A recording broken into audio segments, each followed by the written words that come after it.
Welcome to the Week 13 wrap-up here at the 16th season of Blood, Sweat, and Beers.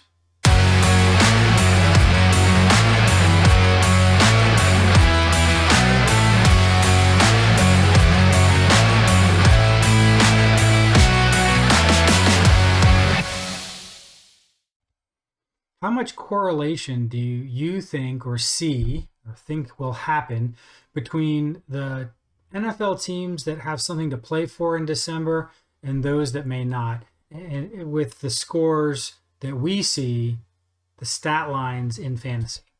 Let me give you an example. So I've got two teams or two players on teams that are heading in different directions.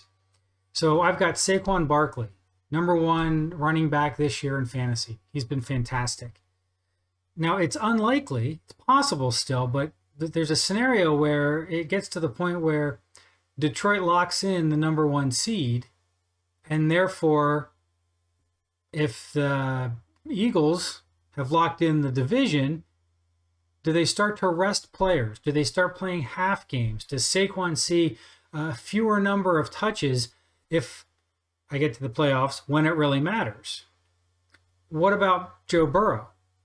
They're still in the hunt, his Bengals, but is there a point in December if they're eliminated or it's such a long shot that he stops fighting quite so hard?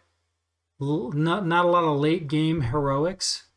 Where if you flip that, and if the Eagles are in the hunt for the #1 seed and therefore the bye week, does Saquon continue to get his typical workload? If for some reason Cincinnati strings together some wins and some other losses happen in the AFC, do the late game heroics stick around hoping that they may be able to back into the playoffs? Does that make a difference? Does it affect your roster management? Does it affect pickup along the way? Some players that you might choose to pick off the wire? Interesting scenarios. Does it really play into your roster and how you take care of your team going forward into December as we start looking at playoffs? Maybe it will. Maybe it won't. Anyway, let's look at the scores from this past week. We take a look at Pet Detectives versus the Commish.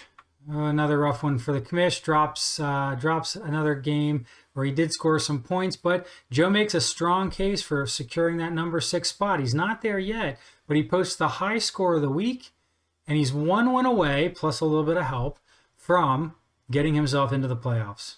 Probably wouldn't have guessed that about a month ago. But Commish comes up short, even though that perfect roster, as we see, would not have secured the win. Points would have been helpful going into some potential tie breaks coming up after next week. But for him, the Daniels-McLaurin combo and the Commanders' defense have been good, but no one other than Saquon showed up, so it's just not quite enough to secure that playoff spot. Definitely going to have to bring it next week. So Commish is in with a win next week, or Poncho Puzzles and Jersey Birds losing. That can all actually happen. So our next game, Puzzles versus Gloop. Looks like Gloop may have checked out a little bit after having been eliminated from the playoffs. But while breaking 100 points was good, he posted the low score of the week. You never want to have that. Perfect roster from his team also wouldn't have made a difference, wouldn't have gotten him the win, wouldn't have secured that. But Puzzles, on the other hand, played just the right team at the right time. His 125 points was only good enough to beat two other teams this week, and he just happened to play one of them. Poncho was the other team that he could have beaten if he had played him. Regardless, Puzzles is in the playoffs with a win or a loss by Poncho. He'll end up winning the tie break against Jersey Birds or Peck Detectives if they tie his record, so he doesn't have to worry too much about that. Our next game, Reed and Skibidi. AB continues to assert his dominance over the Western Conference. They are beating down second place Aaron, securing his first round bye. He gets the Y, the Z, the X. He gets all the alphabet.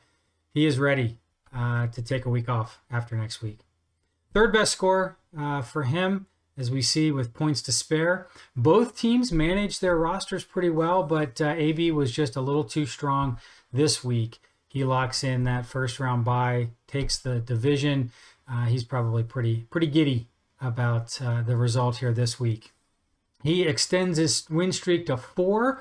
No team has been hotter because not only has he gotten 4 in a row, but he's posted the second best points, best average over the last 4 weeks, almost 150 points a game. So we'll see if he can continue that hot streak. Skibbity, he locked in his playoff spot despite the loss because of some other teams who did not play very well themselves. So both teams are looking to make some noise here after next week in the playoffs.